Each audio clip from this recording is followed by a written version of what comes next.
जय संविधान, जय भीम, महात्मा गांधी की जय, गोडसे मुर्दाबाद। रिपब्लिक इंडिया में आज मैं एक स्ट्रेटेजिक मैनेजमेंट के अध्यापक के रूप में ये विश्लेषण करना चाहता हूं, विवेचना करना चाहता हूं कि आखिर वो पार्टी, भारतीय जनता पार्टी, जो 2014 में इतने बड़े बहुमत से सत्ता में आई थी और जिसने 10 साल की मनमोहन सिंह सरकार की सत्ता को बदल दिया था और देश के अंदर एक सपना दिखाया था, लोगों को ऐसा बताया था जैसे अच्छे दिन आने वाले हैं। ये 10 साल के अंदर आखिर भारतीय जनता पार्टी का और माननीय मोदी जी का और उनके गुजरात लॉबी का ये हाल कैसे हो गया कि आज के तारीख में विधानसभा चुनावों में भारतीय जनता पार्टी ताश के पत्तों की तरह ढह रही है। यही चीज एक्सपेक्ट की जा सकती थी कांग्रेस की तरफ से भी, हरियाणा में और जम्मू एंड कश्मीर में। लेकिन आपको दिख रहा है कि न तो जम्मू एंड कश्मीर में कांग्रेस की वो बुरी हालत है, न हरियाणा में बुरी हालत है जो कि इन स्टेट्स के अंदर भारतीय जनता पार्टी की है। महाराष्ट्र की स्थिति यह है कि बीजेपी ये डिसाइड नहीं कर पा रही है कि वो एकनाथ शिंदे को साथ रखे या न रखे। वो ये डिसाइड नहीं कर पा रही है कि अजीत पवार को साथ रखे या न रखे। जो एकनाथ शिंदे के विधायक हैं वो कहते हैं कि जब हम एनसीपी अजीत पवार के विधायकों के साथ बैठते हैं तो मुझे उबकाई आती है। लेकिन मजबूरी है कि जिन लोगों ने प्रलोभनों में और अपने इनकम टैक्स और सीबीआई और ईडी के केसेस वापस कराने के लिए सत्ता को बदला था और उद्धव ठाकरे और शरद पवार को धोखा दिया था, आज वो लोग एक दूसरे को ये नहीं समझ पा रहे हैं वो करें क्या। आखिर ऐसा हुआ क्यों, ऐसा क्या हुआ? अगर इस 10 साल का विश्लेषण किया जाए तो जो मुझे लगता है एज ए स्ट्रेटेजिक मैनेजमेंट के प्रोफेसर के रूप में, मुझे ऐसा लगता है कि एक जो लड़ाई शुरू हुई थी राम जन्मभूमि के आंदोलन के समय से मंडल और कमंडल के बीच में, और जब मंडल कमीशन आया था तो मंडलवादी ओबीसी शक्तियां बहुत ज्यादा प्रबल हो गई थी और इनके विरोधियों ने जो आंदोलन किया था उससे इन्हें कंसोलिडेट होने का और ज्यादा मौका मिल गया था। और वो समय आया था जबकि उत्तर प्रदेश जैसे सबसे बड़े राज्य में अखिलेश यादव और बहन मायावती का लंबे समय तक शासन चला और भारतीय जनता पार्टी को बिल्कुल पैर जमाने का मौका नहीं मिला। लेकिन आखिर ये कैसा हुआ कि वो अखिलेश यादव जो फुल मेजॉरिटी में आए थे, वो बहन जी जो फुल मेजॉरिटी में आई थी, उनकी ये हश्र हो गया कि उनको बहुत पीछे धकेल दिया भारतीय जनता पार्टी ने, क्योंकि ये एक प्रकार का मंदिर पॉलिटिक्स का चरमोत्कर्ष था और उन्होंने पीडीए की राजनीति को और ओबीसी की राजनीति को पीछे धकेल दिया था। भारतीय जनता पार्टी ने उत्तर प्रदेश में अलग रणनीति बनाई थी, बिहार के अंदर रणनीति बनाई थी, हरियाणा के अंदर अलग उन्होंने रणनीति बनाई थी। बिहार के अंदर उन्होंने रणनीति बनाई थी कि ये प्रोजेक्ट करो कि तेजस्वी यादव एमवाई के रिप्रेजेंटेटिव हैं। तो आपने हमेशा चर्चा में सुना होगा, जब भी कोई जिक्र होता था सुना होगा कि या तो ये एम की पार्टी है या वाई की पार्टी है, मुसलमानों की पार्टी है या ये यादवों की पार्टी है। और जो जाति जनगणना हुई उससे पता चला ये वहां मुसलमान भी करीब 15% है और यादव भी करीब 15% है बिहार के अंदर। इसका मतलब 30-32% का रिप्रेजेंटेशन इन दो कम्युनिटीज का है। लेकिन अगर 30% है तो 1/3 पे तो उनका अधिकार है, जो डॉक्टर लोहिया कहा करते थे, जिसका जितने जनसंख्या भारी उतनी उसकी हिस्सेदारी। तो 1/3 का तो, लेकिन क्योंकि जातीय जनगणना नहीं थी तो एक ये दिमाग में लोगों के बैठ गया कि यादवों और मुसलमानों ने बिहार की राजनीति में अपने को डोमिनेट कर लिया। यही बात उन्होंने अखिलेश यादव के खिलाफ की भारतीय जनता पार्टी ने, और सवर्णों को, नॉन जाटव दलितों को और नॉन यादव बैकवर्ड्स को अपनी तरफ करने में उन्होंने सफलता प्राप्त कर ली। और ओपी राजभर को उन्होंने लिया अपने साथ, संजय निषाद को अपने साथ लिया। उन लोगों को साथ लेके जो छोटी छोटी ओबीसी जातियां थी उनको अपने साथ जोड़ा और एक मजबूत शक्ति उत्तर प्रदेश के अंदर वो बन गए। और बिहार के अंदर उन्होंने उपेंद्र कुशवाहा को अपने साथ लिया, जीतन राम मांझी को लिया, तो वहां भी छोटी छोटी जो 4-4, 5-5% की जातियां थी उनको अपने साथ जोड़कर और सवर्णों के मुख्य सपोर्ट से भारतीय जनता पार्टी ने ये स्थिति प्राप्त कर ली। हरियाणा के अंदर क्योंकि जाट पॉपुलेशन बहुत ज्यादा है, 22-23% की जाट पॉपुलेशन है, और बहुत सारे डिस्ट्रिक्ट्स हैं जहां पे जाटों की पॉपुलेशन बहुत ज्यादा है, और क्योंकि पॉपुलेशन सबसे ज्यादा है, दलितों और जाटों की पॉपुलेशन हरियाणा के अंदर सबसे ज्यादा है, तो ये मानी बात है कि जब से हरियाणा राज्य बना जाटों का डोमिनेशन उसमें था, चाहे वो चौधरी बंसीलाल हो, चाहे चौधरी देवीलाल हो, और भजन लाल ने जरूर एक एक्सेप्शन किया था, उन्होंने भी नॉन जाट जो राजनीति थी हरियाणा के अंदर उसको प्रबल किया था। लेकिन भारतीय जनता पार्टी ने असली जो स्ट्रेटेजी थी उनकी ये थी कि किसी प्रकार से मुसलमानों के प्रति विद्वेष की बातें फैलाकर, इतिहास को बदलकर उनके खिलाफ ऐसा वातावरण बनाया जाए कि हिंदू कंसोलिडेशन, और हिंदू कंसोलिडेशन के नाम पर जो वो चाहते थे वो हो जाए। और चाहते क्या थे आपको पता ही है, जो 2024 के चुनाव के पहले जो संविधान बदलने की बार बार बात हुई और रिजर्वेशन को खत्म करने के लिए चाहे लेटरल एंट्री के माध्यम से, चाहे प्राइवेटाइजेशन के माध्यम से, या जितनी भी गवर्नमेंट की स्कीम्स आई, उससे आपको लगा कि एक प्रकार से उन्होंने मंडल राजनीति को ध्वस्त करने का प्रयास किया, और मनुस्मृति के नाम पर या रिजर्वेशन पे पुनर्विचार करने की बात करके या संविधान पे पुनर्निरीक्षण की बात करके उन्होंने जो मैसेज था वो जनता के अंदर पहुंचाने का प्रयास किया। लेकिन ये पासा उल्टा कहां पड़ा, हरियाणा के अंदर पासा उल्टा कहां पड़ा। ये सोचा था भारतीय जनता पार्टी ने, जो पहले 2014-19 में वो चुनाव जीते थे, 2014 में अच्छी तरह से जीते थे, 2019 में अच्छी तरह से नहीं जीते थे, बिल्कुल एक प्रकार से अगर जजपा के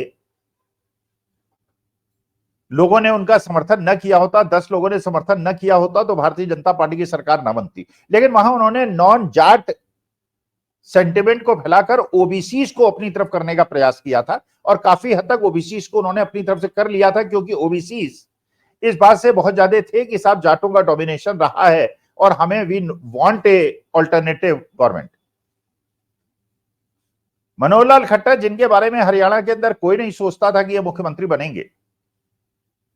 केवल उनकी विशेषता ये थी कि वो एक फील्ड वर्कर थे, और जब मोदी जी हरियाणा के इंचार्ज थे तो उनके साथ स्कूटर पे घुमा करते थे, और उनका जो 9.5 साल का शासन रहा उसके अंदर एक छवि तो उनकी जरूर अच्छी थी कि बहुत ज्यादा बेईमान नहीं है, ईमानदार व्यक्ति है, लेकिन उन्होंने काम कुछ नहीं किया। और ये हरियाणा वो प्रदेश है जहां पे चौधरी बंसीलाल जैसा आदमी होता था, जिसको माना जाता था कि हरियाणा का आर्किटेक्ट था, जैसे वाई.एस. परमार साहब हुआ करते थे, जो हिमाचल प्रदेश के आर्किटेक्ट माने जाते थे। अब चुनाव के पहले गलती क्या कर दी भारतीय जनता पार्टी ने, जिसको स्ट्रेटेजिक ब्लंडर कहते हैं, कि उन्होंने नायब सिंह सैनी जैसे एक नए व्यक्ति को मुख्यमंत्री बना दिया। वही उन्होंने राजस्थान में किया, वही उन्होंने मध्य प्रदेश में किया। तो हरियाणा के अंदर जो सबसे ज्यादा डोमिनेटिंग ओबीसी क्लासेस हैं,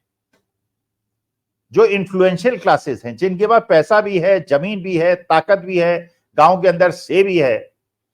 वो समुदाय जाटों के बाद अगर किसी के पास था तो यादवों के पास था, गुर्जरों के पास था। और गुर्जर में भी एक बहुत बड़े नेता हरियाणा के भारतीय जनता पार्टी के पास थे, किशन पाल गुर्जर, जो 3 बार से फरीदाबाद से इलेक्शन जीत रहे हैं और मंत्री बन रहे हैं, वो भी मोदी जी के बहुत खसम खास। और वो राव इंद्रजीत सिंह, जो कि दक्षिण हरियाणा का वो क्षेत्र, अहिरवाल का वो क्षेत्र, जिसकी वजह से 2019 में भारतीय जनता पार्टी सत्ता में आई थी, वरना जो जाट बेल्ट थी उसमें भारतीय जनता पार्टी बहुत पिछड़ गई थी। और अगर 40 सीटें भारतीय जनता पार्टी को मिली थी, तो उसमें 13-14 सीटें जो अहिरवाल में आई थी, 15 में से उसका मुख्य योगदान था। कांग्रेस में भी वो मंत्री थे, बड़े दिग्गज नेता थे, लेकिन क्योंकि उन्होंने पार्टी बदली, और आज के तारीख में अगर उन्हें मुख्यमंत्री बना दिया होता भारतीय जनता पार्टी ने, तो कम से कम जो दक्षिण हरियाणा का अहिरवाल का इलाका है उसमें भारतीय जनता पार्टी को 15 में से 14-13 सीटें मिल जाती। लेकिन उन्होंने राव इंद्रजीत को भी नुकसान पहुंचा दिया, उन्हें नाराज भी कर दिया, और बाद में उन्हें और ज्यादा पीड़ित किया और ज्यादा अपमानित किया जब उन्हें मिनिस्टर ऑफ स्टेट बनाया गया सेंट्रल गवर्नमेंट, क्योंकि गुड़गांव से हुए मेरा पार्लियामेंट है। लेकिन उनकी जीत की लीड इतनी कम हो गई, कहां 2.5-3 लाख वोट से जीता करते थे, कहां इस बार 75,000 वोट से जीते राज बब्बर के खिलाफ। तो राव इंद्रजीत सिंह का यह स्थिति हो गई कि अपने एरिया के अंदर ही अपने लोगों को वो ये बताने में आज की तारीख में सक्षम नहीं है कि महाराज राव साहब, आपको न तो कैबिनेट मंत्री बनाया गया, ना आपको प्रदेश का मुख्यमंत्री बनाया गया, और आपसे बहुत जूनियर व्यक्ति को मुख्यमंत्री बना दिया गया। तो इस बार जहां अदिति राव उनकी बेटी को टिकट दे दिया है अटेली से, वहां भी इसलिए जीत की संभावना बहुत कम हो गई कि राव इंद्रजीत सिंह का जो से था कि has direct access to the central government leadership, चाहे वो कांग्रेस का जमाना हो चाहे भारतीय जनता पार्टी का जमाना हो, वो ध्वस्त हो गया। यही बात किशन पाल गुर्जर जी के साथ हुई। अगर किशन पाल गुर्जर जी को मुख्यमंत्री हरियाणा का बना दिया गया होता तो कम से कम एक जो डोमिनेटिंग गुर्जर कम्युनिटी है वो पूरी तरह से आश्वस्त होती कि चलिए हमारा एक मुख्यमंत्री बन गया। लेकिन उनको भी नहीं बनाया। आपने बनाया किसको? कि सैनी समाज के एक व्यक्ति को बनाया, जो कि केवल 2% पॉपुलेशन हरियाणा के अंदर सैनी समाज की है। अब स्थिति यहां तक हो गई कि ओबीसी, जो कि सबसे ज्यादा स्ट्रांग वोट बैंक था भारतीय जनता पार्टी का, उसके अंदर डिवीजन हो गया और ओबीसी का जो सबसे बड़ा भाग था वो रुष्ट हो गया। जो कंबोज साहब, जो भारतीय जनता पार्टी के ओबीसी मोर्चे के अध्यक्ष हैं, जिन्होंने अभी 2 दिन पहले जब मुख्यमंत्री उनसे हाथ मिलाने उनके घर उनको मनाने के लिए आए और हाथ मिलाने के लिए हाथ बढ़ाया तो कंबोज साहब ने हाथ पीछे खींच लिया, वो भूपिंदर सिंह हुड्डा से मिल लिए हैं। अब सोचिए, एक विधायक, एक मंत्री ओबीसी का, अपने संगठन का, जिस ओबीसी के वोट बैंक में भारतीय जनता पार्टी जाट वोटों को चैलेंज करना चाहती है, उसका सबसे बड़ा नेता आज कांग्रेस के दरवाजे पे है। क्योंकि जब उनको टिकट नहीं मिला,